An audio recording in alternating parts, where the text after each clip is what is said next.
Yo no sé cuál es la respuesta correcta en el 3. En el 3. Bien, entonces ¿y ese fue el único que te generó dudas, Flor? No, o sea, ahora que la estoy leyendo no, me pasó lo de siempre. Me pasa que me confundo un montón con la incorrecta y la correcta. Siempre Sí, me pasa lo mismo. pasa, por Pero eso, sí, sí, siempre pasa. Esta mañana, bueno, rindió el grupo de la mañana y también tuvieron la misma dificultad en esa y en la 8, creo que también era lo mismo por lo que decía incorrecto. Por eso los trabajos prácticos evaluatorios les damos como un tiempito extra para resolver las preguntas, entonces tendrían que tratar de aprovechar los TPE, empezar a leerlos con un poquito más de tiempo para que cuando tengan los exámenes, que es un tiempo más reducido, ya estén como un poquito más cancheras, por así decirlo, con respecto a al momento de resolver las preguntas. claro, es verdad. Sí, también me pasó con la 12 que dice marque lo incorrecto y yo había como marcado rápido y estaba por terminar y leí justo que era incorrecto. Era incorrecto. Bien, yo la vez pasada también habíamos visto o hacíamos hincapié en qué palabritas eran como las que hay que leer justo para darnos cuenta o una o la otra.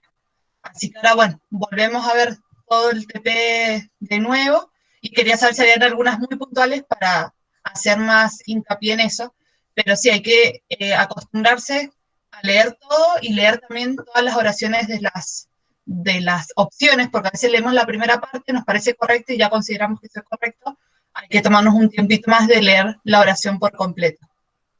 ¿Vos, Nasa, tuviste algún problema con alguna pregunta o alguna dificultad o algo que quizás cuando lo terminaste lo releíste y te diste cuenta que lo sabías, nada más que habías tenido esa, o no tiempo de lectura, o como, si no, iniciamos, si quieren. El Cualquier único cosa, Moisés. A ver. perdón, Naya, que justo hablé. Ah, que el único problema que tuve es que a veces se me mezclaba todo y era como que eran Es algunas muy, ahí como muy parecidas, entonces se me armó. exactamente, es mucha información.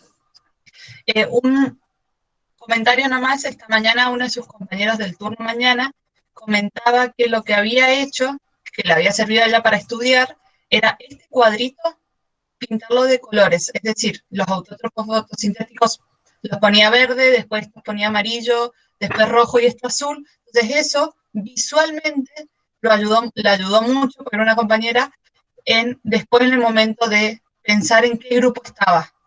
Entonces quizás estas cosas visuales o hacerse esquemas, cuadros, nos ayudan un montón a veces. Pero también tuvieron muy poquito tiempo porque lo vimos todo ayer y de ayer a hoy tuvieron menos de 24 horas para procesar toda la información, así que les podía pasar eso de que se les mezclara. Entonces vamos a empezar, cualquier cosa me van parando. La primera pregunta decía, las eulénidas se caracterizan por lo siguiente, excepto. Al decir excepto, entonces tengo que buscar algo que no sea correspondiente a las euglenas. ¿Qué les aconsejo yo? Cuando lean esto, ubiquen en su cabeza quiénes son las eulenas y después lean las opciones, porque a veces al leer las opciones empezamos a entrar en duda. Entonces está bueno que ustedes se hagan como un esquema rápido y luego pasen a lo siguiente. Entonces, son flageladas, era correcto, la mayoría tiene cloroplasto, también es correcto, habitan en agua dulce, principalmente es correcto, poseen clorofila A, clorofila B y carotenoides, es correcto, y tienen reproducción sexual por producción de gametas, eso era incorrecto, no pertenecía a las ovulenas. La pregunta 2 nos hablaba puntualmente de una especie y a qué grupo pertenecía, nos hablaba de la Giardia intestinalis o Giardia lamblia, es un organismo que pertenece al grupo de los mastigoforos, fue casi uno de los últimos que vimos, eran de los que eran heterótrofos unicelulares. Voy un poquito rápido por el tiempo, pero por favor, si no, me paran y vemos puntualmente esa. En la pregunta 3 nos pregunta sobre la marea roja, ¿sí? Con respecto a la marea roja, marque la opción incorrecta, es decir, lo que no produce la marea roja, entonces hay que pensar qué es la marea roja, quién la producía, y luego leer las opciones. Entonces, era producida por algas rojas o rodófitas, eso era falso, que muchas veces uno asocia marea roja, algas rojas, pero eso era lo que era incorrecto. Es producida por dinoflagelados, era verdad, porque lo que era producida era por la liberación de toxinas de estos dinoflagelados. Estas especies van a producir una neurotoxina potente, porque sería correcto porque, si ustedes recuerdan, afectaba al sistema nervioso de los peces y de algunos moluscos. Entonces, como ataca al sistema nervioso, es una neurotoxina. Después nos decía, la opción de la toxina puede ser ingerida por nosotros, hacer la referencia, al alimentarse con mejillones y otros bivalvos. Eso es correcto, porque los mejillones y los bivalvos corresponden al grupo de los moluscos. Entonces, si este molusco está contaminado, lo incorporamos cuando nosotros lo comemos. Y las toxinas se acumulan en los peces y pueden causar su muerte. También es correcto, inicialmente va a atacar su sistema nervioso, pero si hay una gran acumulación de esta toxina en el pez, va a ocurrir la muerte, porque va a provocar daños en el sistema nervioso y por lo tanto la muerte, porque no va a poder procesar no va a poder manejar todo su organismo debido a que tiene un daño permanente en el sistema nervioso. ¿Seguimos?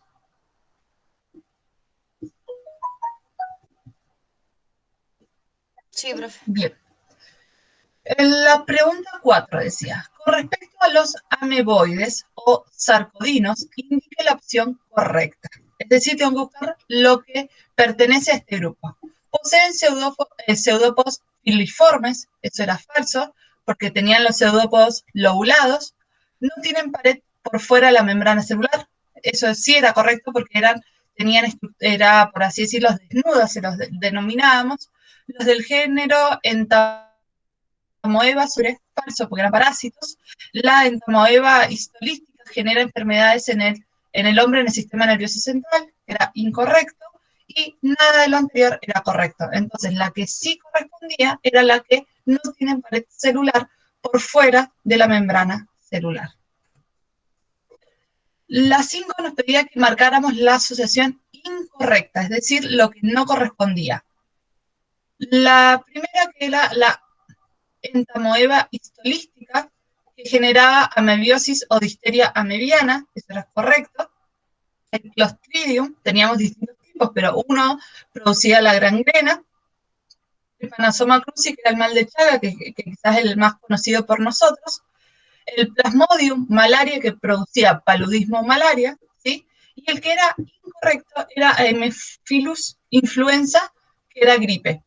Sí, porque la gripe va a estar provocada por un virus y no va a estar producida por un parásito o un protista. La pregunta 6 dice, con respecto a las gametas de los oomicetos, ¿sí? Estos eran los que llamábamos hongos inferiores, eran los mohos. Entonces, con respecto a las gametas oomicetos, como no me dice ni correcto ni incorrecto, entonces corresponde a algo correcto. Poseen un flagelo tipo látigo orientado hacia adelante, falso, porque en realidad los gametos de los oomicetos no poseían flagelos. Entonces, la A, la B y la C eran incorrectas, porque decía que poseían flagelos de distintas clases, y la E, que dice poseen cilios en vez de flagelos, también era incorrecto, porque no poseía ni cilios ni flagelos. Los que sí poseían los flagelos eran las esporas. ¿Seguimos? ¿O quieren que volvamos algo para atrás? No, sigamos. Bien. Yo cada 3 o 2 les voy a ir preguntando para continuar o no. La pregunta 7 decía, las feófitas tienen 2 tipos de clorofilas y un pigmento accesorio que le da su color característico. Sí, las feófitas eran también conocidas como las algas pardas. Entonces, ¿cuáles son esos 3 pigmentos? Nosotros sabíamos que todas las algas tenían clorofila A, y después algunas solo tenían clorofila A, otras tenían B o C, y después algún otro pigmento. Entonces, por eso acá era como muy puntual las feófitas. Pero el pigmento de fucosantina era el que daba el color pardo.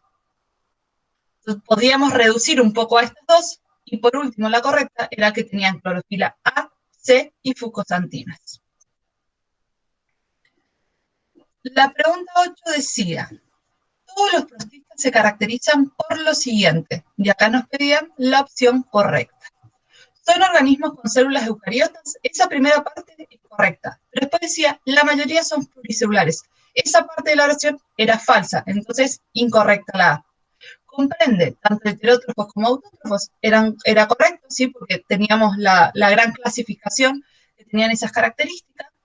Después decía, los protistas multicelulares poseen tejidos especializados, en ningún momento hablamos de tejidos, sí de tejidos, pero no especializados, es decir, no tenían estructuras, tejidos, órganos con alguna función particular. Todos se reproducen de forma sexual, vimos que no era así, que era muy amplio, había sexual y sexual, había alternancia de generaciones también, y la última opción, que la mayoría son mixótrofos. Eso también era incorrecto porque en realidad muy pocos tenían la capacidad de ser mixótrofos. Habían algunos, pero no era la mayoría. Con la pregunta 9 nos dice, ¿cuál de los siguientes no es una característica de las ameboides? Tenemos que buscar lo incorrecto. Tenemos unicelulares, eso sería correcto. Autótrofos sería incorrecto porque los ameboides eran heterótrofos. Tienen pseudópodos lobulados, era correcto. No tienen pared celular, también es correcto, que ya lo vimos en las preguntas anteriores, y carecen de forma definida. Eso es correcto, porque justamente, como son ameboides, tienen forma de ameba, pero las amebas no tienen forma bien definida. Entonces, gracias al nombre, podíamos sacar algunas de estas características. ¿Seguimos? Sí, profe. Bien. La pregunta 10 decía, la presencia de mitocondrias tubulares con crestas ramificadas y un cuerpo plasmodial multinucleado son algunas características, y ahí teníamos que mencionar a qué grupo pertenecía. Y acá nos dice algunas características de, entonces teníamos que buscar la opción correcta. De todos estos grupos, los quienes tenían estas características eran los mixomicetos, y que era uno de los tipos de mohos. La pregunta 11, acá de vuelta nos pide una excepción. Los ciliados se caracterizan por todo lo siguiente excepto. Y acá tenemos la palabra excepto, entonces algo que no corresponde a los ciliados. Incluye los paramecios, eso sería correcto. Se desplazan por medio de cilios con estructuras 9+2 rodeadas por membrana celular, eso es correcto, si esto 9+2 era por ser células eucariotas. Si bien son acuáticos, no pueden vivir en agua de mar. Esto es incorrecto porque podían vivir en agua dulce y en agua de mar. Las D, algunos presentan tricocistos, que eran las estructuras internas que tenían para la defensa. Y la otra opción era, son heterótrofos y se alimentan principalmente de bacterias. También es correcto. Y la última pregunta decía, marque lo incorrecto con respecto a los esporozoos. Entonces, cuando leo esta pregunta, pienso quiénes son los esporozoos, me hago como una lista de características generales de los esporozoos y después analizo cuál sí coincide y cuál no. Entonces, ¿presentan alternancia de generaciones? Correcto. ¿Los miembros del género Plasmodium pueden causar malaria? Correcto. ¿Flagelos? No, eso sería incorrecto. ¿Son organismos parásitos extracelulares de animales? También es correcto, porque podrían ser parásitos extracelulares o intracelulares. Había de los dos tipos. Y por último decía, existen un tipo de Plasmodium que es letal. Eso también era correcto. ¿Se acuerdan que teníamos 4? Y solo el último que mencionábamos era letal. Pero existe uno que sí era letal.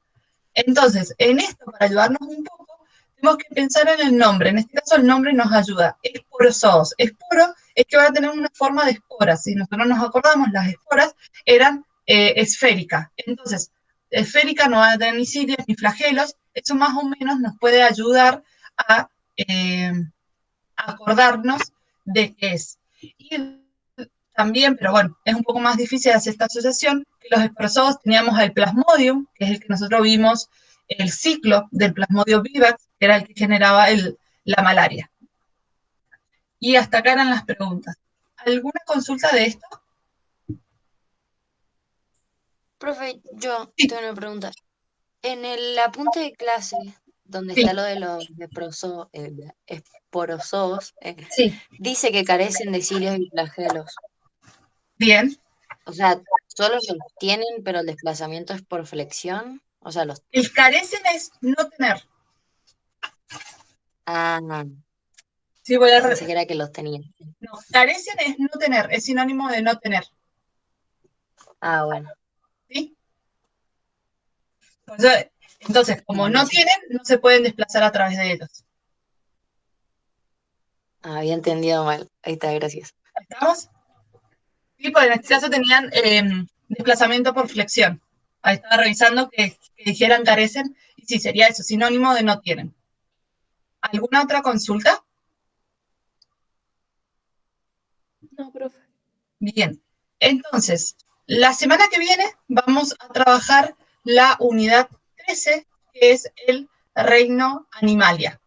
Y vamos a trabajar en las clases y el jueves nuevamente vamos a tener el tema